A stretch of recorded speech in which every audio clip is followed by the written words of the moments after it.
Happiness is beautiful, it's a kind reality. Happiness is the highest good, happiness is free. So let's be so very happy. Yeah, let's be so very happy. Yeah, let's be so very happy.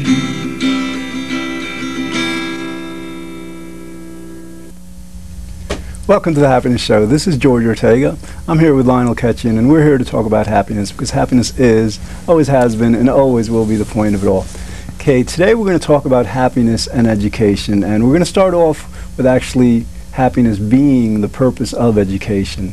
Lionel, why don't you start us off? Well, I'm going to do that by putting it right back to you, George, because this is your idea. You know, you have a wonderful, wonderful idea of education being more attuned to the happiness of all individuals, because after all, children, you know, you and I started off that way, if you soon have forgotten.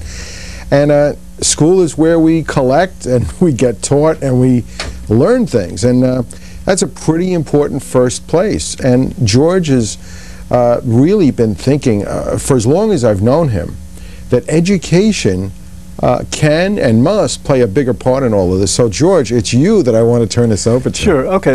Let's begin with the idea that learning is for happiness. This goes back to ancient, to yogic scriptures. Just the idea that knowledge, the purpose of all knowledge, is to increase happiness. Because if it weren't, I mean, what would be the sense of knowing anything? You know, it's kind of like to create happiness or maintain happiness. So starting from that premise, now education is really about learning, and from that premise we just explained, what is the purpose of education then? To teach our kids to enjoy their lives as much as possible, to teach them how to get the most out of life, because again, what else would they be being taught in school, you know, that would be to their benefit than how to just get the most out of life? Again, there's one caveat. I think it has to be that it's not simply for their benefit. They have to also learn that happiness is for others also. So there'd be the two goals. One, to teach them to become as happy as possible personally, and second, to teach them skills that will help them work, you know, go out into the workforce and help others become happier. Mm-hmm. George, what you're saying, you know what pops in my head is the book by Robert Fulghum, Everything I Needed to Know I Learned in Kindergarten. Now, if that were true, that would be true education, but apparently we don't seem to continue that continual education of play nice, share, you know, be happy, that kind of thinking. What comes to my mind, George, as we're discussing this with education, and hopefully there are teachers that are listening to this, if education could instill one thing in kids, in people, in adults ultimately, and that is a desire to learn. You know, a feeling of being happy and wanting to know about life and wanting to know more about our fellow human beings and kind of sharing, and like as you said, happiness is important to each individual, but collectively it's so important. So is and can education really teach happiness to children? Is that a possibility?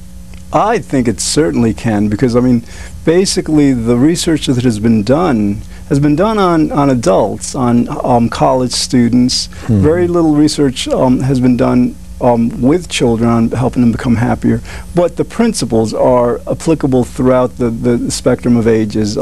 It spans to senior citizens, and certainly the same principles that adults need to keep in mind and learn to help us become happier, children need to learn, especially as they become adults, because the older they get, the more they'll be putting them into play on a more constant basis throughout their lives. Yes, you're right, George. And what comes to my mind when it comes to teachers, because you know, teachers are going to be the ones ultimately who are going to be in favor of this, see the value of it. And you know, when I think about teachers, I think about how much easier it would be for a teacher to do their job if children were happy. Now there's an avenue right there. In other words, if teachers could understand the benefits of happiness, let alone the benefits of happiness being such a value to children. If teachers could understand the benefits to them and the students, already there's a change in the dynamic. And that could be a very important one, because happier teachers, happier students, the exchange between the two could be very positive, very motivating, very educational. And I think that that would be the essence of education. I know I can attest to this, because when I used to give courses at Sacred Heart University in Fairfield, Connecticut, I taught a course, Be Happy No Matter What. And I had a teacher who took the course a few years back, and she did something that from the course. I used to have a sign, Be Happy Zone. It was a big yellow, looked like a work sign, you know, a road sign giving you directions, Be Happy Zone. So she made a sign like that, had it in yellow, put it in her class on the first day of this new year that she started. And the kids were so responsive to the fact that the teacher wanted happiness for them, that she said to me that from then on, her classes, her students had so much more fulfillment and love and more openness and communication with her as the teacher. They felt that the teacher really cared about them, and that was a very important step. And then another story she shared with me is one day she was late, and she usually put the sign up at the blackboard, and she came in late, and the kids had gotten the sign and put it up. So it meant a lot to them, and they didn't forget that happiness was a way of life, and it was the beginning, I think, of their journey through that classroom, interacting with the teacher in a much different state than I think teachers and students now interact. So here's a great possibility for even further education, or maybe taking education to a higher level. Yeah, it's very interesting you mentioned the connection between happiness and the teachers, because that's actually one of their first lines of inquiry that they're beginning to research now. Mm-hmm. They're beginning to try to find ways to enhance what they call classroom management, because they find that when the children are disruptive or distracted or in certain ways misbehaving, obviously the learning suffers. And so they are actually experimenting with methods of enhancing that environment, just having them, in effect, as you're saying, be happier. Now, whether, you know, the sign is great because it's a constant reminder. Yes. But of course, you know, teachers could just introduce happiness into the regular curriculum. Mm-hmm. And yeah, it doesn't just benefit the children, it also benefits the teacher, making their lives and their work so much easier. Yeah, it's a good exchange. Now, George, you have a lot on the plate today, so why don't I let you present us with the next thought that you have on education, because I think, you know, when you're talking about education, you've got to make the points, because that's what education is all about. Oh yeah. All right, so then let's consider, you know, if it's so commonsensical, so clear that happiness should be the point of knowledge, we have to ask ourselves, why aren't our children being taught happiness? Why, you know, why are they being taught so many other things that in many cases have very little to do with happiness? I think there may be two. Will have very little to do with life and aren't even used as you go through life, I might add. Oh yeah, oh yeah. You know, sometimes, like, you know, in the older grades, European history and all, sometimes if you're going to go into politics or foreign affairs, certain, you know, specific knowledge is necessary. But for most of us, much of what they teach just isn't necessary, isn't applicable.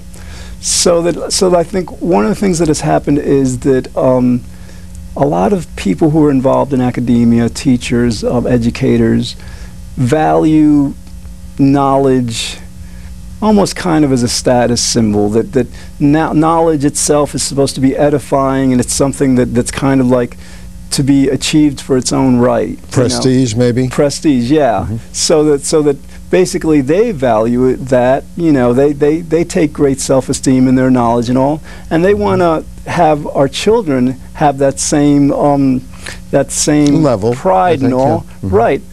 And so that knowledge and facts become the kind of goal of education. So they kind of like co-opted education to serve their basic reasoning for it, you know. And so they're teaching kids how to be educated in a way that'll enhance the acquisition of knowledge, which they, you know, kind of appreciate a lot, but again, isn't really what kids want to know and what they need to know.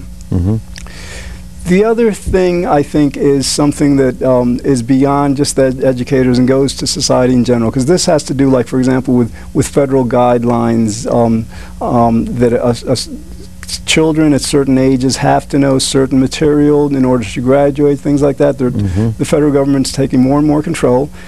And while it's good in the sense that that kind of legislation is designed to assure that when kids graduate, they will be able to learn, to know how to read and write, other kinds of demands within that are really not directly for the sake of the children. Again, they're really so that society, so that we all, when the children get to be of working age, have a viable workforce. And that's good, that's good, but that is not for the children's sake. I mean, as we've gone through many times on the program, once you reach beyond the poverty level, making a lot of money, becoming successful in the workforce through whatever means, however good it might be to society in general, which actually it isn't, because as we've gone through before, Nigeria is the happiest country, and obviously they have much less education expertise than our country. So that basically the idea is that the second part is that society has pretty much put children in a position where the children are learning not so much for their sake, but for the sake of society. And I don't know, when you consider that the children are like in school from 1st to 12th grade, the age, the years in their life where they should be just really enjoying life to the fullest, when we're like taking that time from them to serve our purpose, it seems like it's just not right, it's not fair to do that. Okay, so George, you're saying that there's 12 years of their life that they're being educated, and we're kind of, I'm going to use the word inflicting what we think they should know. And we all know that some of what we learned was not necessary or useful, so there's that discrepancy. So those 12 years, without happiness, without emotional competence, without emotional maturity, without emotional direction, without problem-solving skills, without a real desire to learn and to know your world and one another and yourself, then there's something lacking. And basically, it could all be under the heading of happiness. And I think that that's really what we're talking about here. Yeah. And if the world was different, then what they're doing now might be all right. But the reality is that the average level of happiness here in the United States is 70%. At any given time, a full 1/4 of the population is mildly depressed. We're only happy about 54% of the time. Our divorce rate is still over 50%. I mean, just these statistics, these facts point to the reality that as children get to be adults, they are not happy adults. They're marginally happy. George, how's the high school dropout rate going? What's happening there? Yeah, in certain parts of the country, for example, like in New York City, there are some high schools where the graduation rate is about 30%. That's amazing. Yeah, 70%. You mean it's under 50%? Oh, yeah. Yeah. That's all. I really have a hard time understanding that or believing it. I know. It's actually, there's about 6 to 12 schools, I think I looked into this about a year ago, where it's well under 50%, I mean, that graduate. And, naturally this, I mean, if society wants to think about itself and rather than the children more so, it just makes a lot of sense to try to help these kids stay in school for the benefit of society, so they don't go on welfare and so they don't resort to crime or whatever to make money and all. Sure.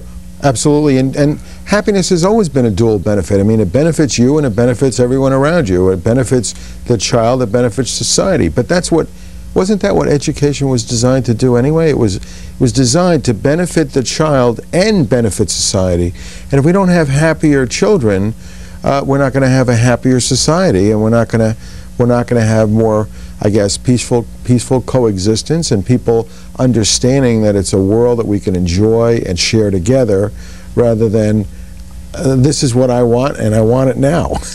Yeah, because I mean, when we talk about happiness in general, there's always the two components. There's our personal happiness, and then there's the happiness of those around us. Right. And this applies to education. It's not just a matter of teaching children how to become as happy as they can for the child's sake. But again, we live in a society, and it's just wiser. It just makes a lot more sense that when you teach kids how to do their jobs well, how to learn well, as you were saying, learning is so important, then they will be helping us all become much happier. But, you know, actually that isn't even happening, because what happens is the children are being taught skills that they'll apply to jobs, but the jobs that they do are just marginally, you know, connected with happiness. You know, they might be about, well, I guess like accounting or working for a magazine that has articles on sports. And again, I mean, everything in life is related to happiness, so it's not that they're not learning how to apply skills to happiness, but the connection is so, you know, minor. You know, George, it makes me think, as you're talking about education and jobs, and you're talking about entry-level jobs, for example, you know, sweeping the floor in a company or working in the stockroom or the mailroom. And you know what I think of now, sitting here? I think of back in the 60s and the 70s, there were people who are running large corporations today that began in the stockroom, in the mailroom, and they had no education. They had none. And they worked, and you know, I think they ended up there, did a good job, and doing a good job, or I would think that what enabled them to do a good job is feeling good about themselves and feeling happy. Maybe it wasn't, you know, they didn't walk around with a name tag saying, hey, I'm happy, I love my work, I enjoy coming in, I love working, I'm a happy person. But it showed in the work, and they kept getting, instead of fired, they kept getting bounced up. And eventually they took over the company with no education. There are even some corporate heads that don't know how to read. Yeah. Well, believe it or not. That's very telling. That's very telling. I mean, they've known for years, for example, that the most successful people in society are not the straight A students. They're just not. Those students have generally lack social skills. They lack social intelligence. Whereas B students, common sense. Exactly, exactly. They're spending their whole childhood learning to pass these tests, to get into these good schools. They're missing the point of life. Whereas other children, students that don't do as well, they're doing better in what life is about, in spending time with friends and really enjoying their childhood and preparing themselves to be well-rounded adults to marry well and sustain that happiness throughout their lives. You know, George, you raise an excellent point. You just touched on it for a moment. I want to elaborate a little bit more and lead you more into this direction. In a sense, with this testing and everything, we're being taught to compete rather than cooperate with one another. So when it comes to cooperation, we disregard that. It has been taught to us that there's no payoff there. Cooperation, what's that? That's nothing. There's no benefit. It's competition. It's being first, and it's getting an A. And so, like you said before, that if it was only the A students that did so well in life, then we'd say, hey, let's keep doing that. But it's been proven that the really, really smart kids are not well, emotionally, and they're not emotionally grounded. They don't have common sense. I've heard parents say that about their own children. Yeah, my son's got PhDs, but no common sense, and can't work. So it becomes, intelligence is wonderful, but there's another ingredient that we've completely overlooked: the emotional quotient, the happiness scale. I mean, we're not even understanding that. It's not even on the map. It's not on the radar screen.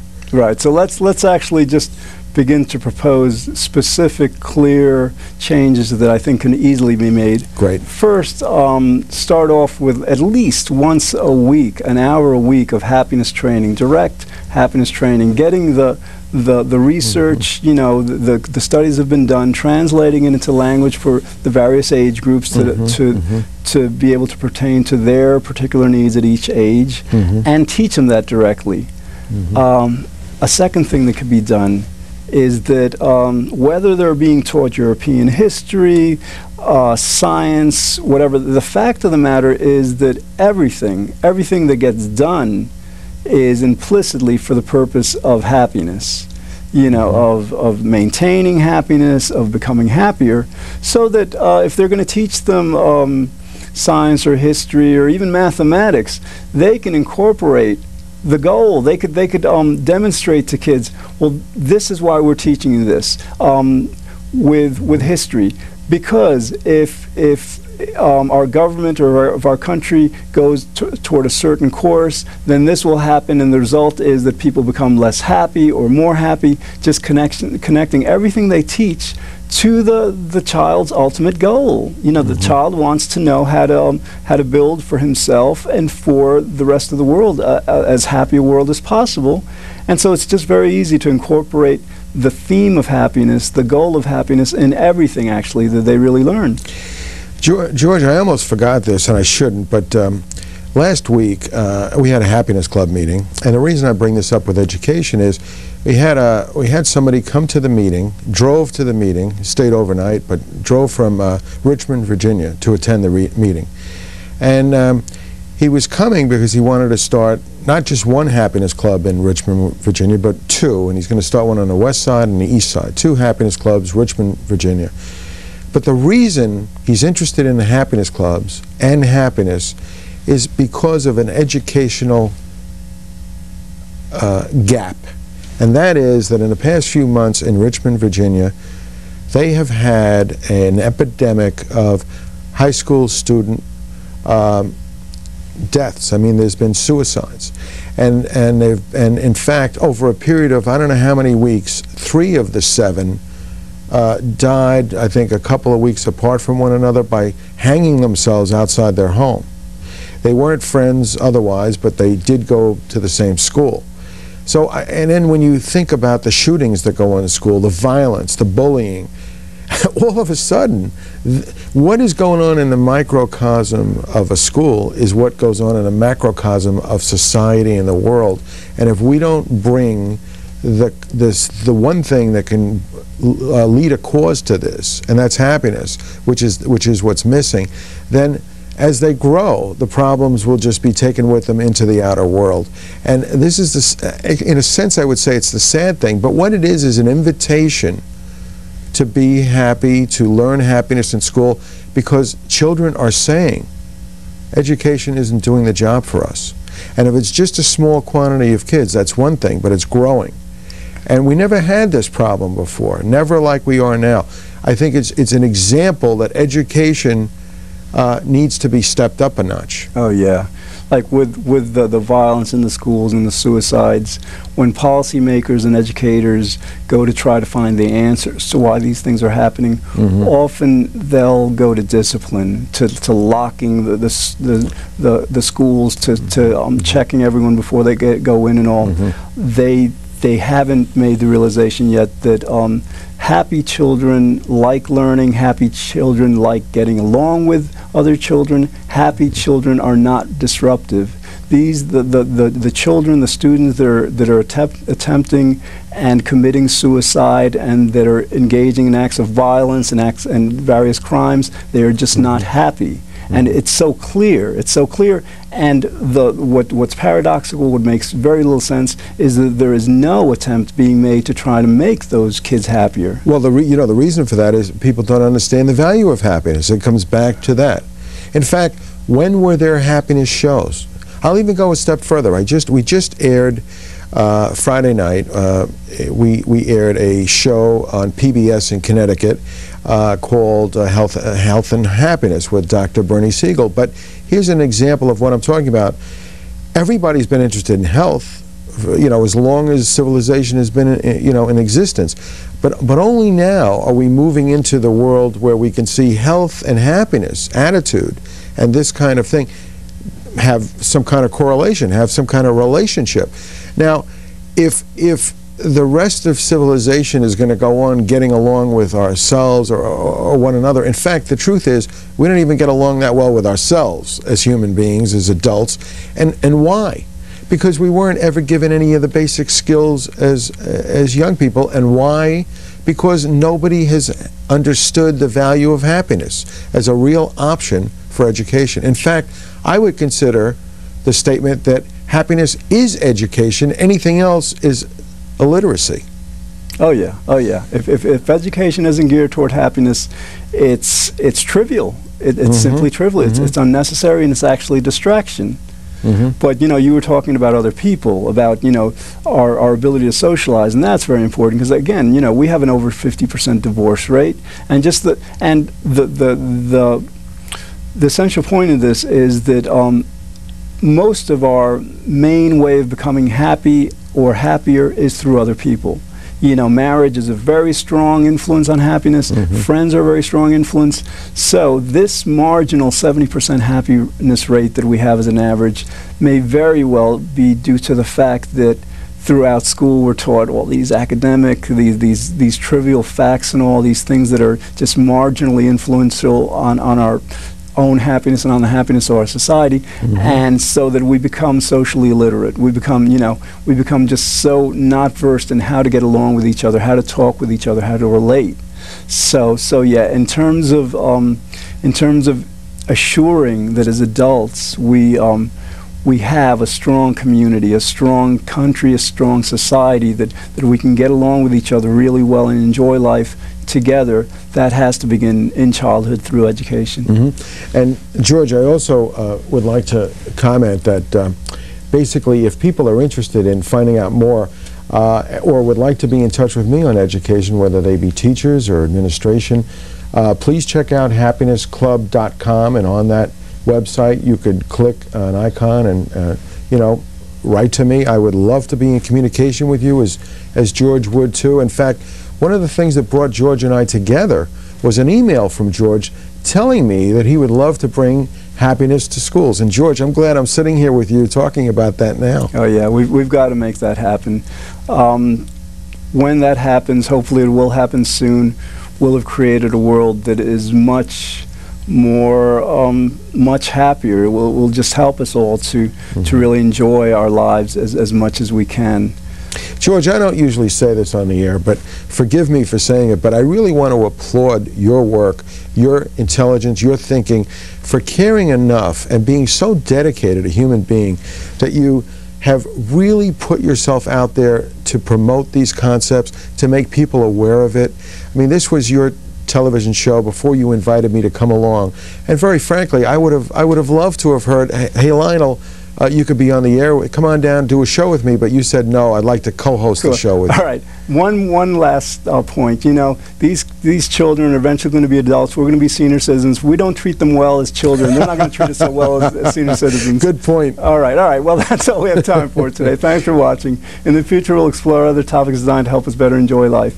Be good, think well, feel very happy, and I hope you'll join us again next time here on The Happiness Show.